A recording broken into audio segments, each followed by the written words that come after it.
Negar batean ari dira Pupu eta Lore. Pupuk ez du afaldu nahi, etzaiolako purea gustatzen. Lorek ez du bainatu nahi, etzaiolako xaboiaren usaina gustatzen. Marimototx eta Porrotx ari dira konbentzitu nahian, gauza biak egin behar dituztela oheratu aurretik.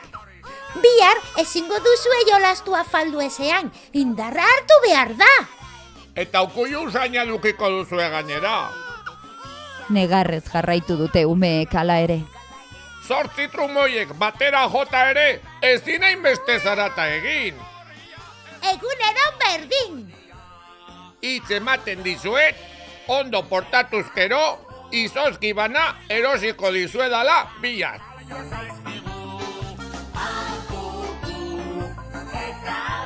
Porrotxen promesak eragin ikaragarri ona eduki du etxean.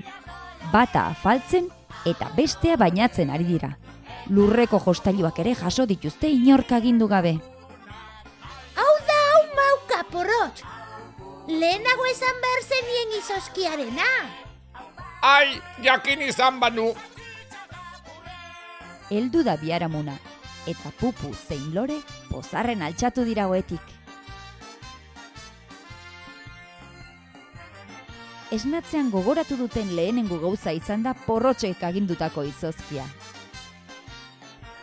Etxe ataritik irten direnean elurra ari du. Zuri-zuri dago dena. Naita ere ezin dizuzkirik jan.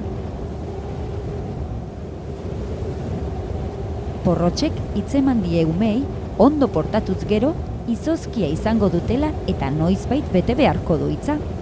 Eguraldiak epeltzera egiten duen lehenengo egunean.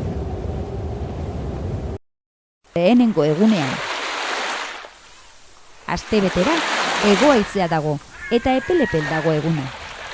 Pupu eta Lorek izozki bana jan dute agindu bezala. Hitza, laguntasunaren bitza.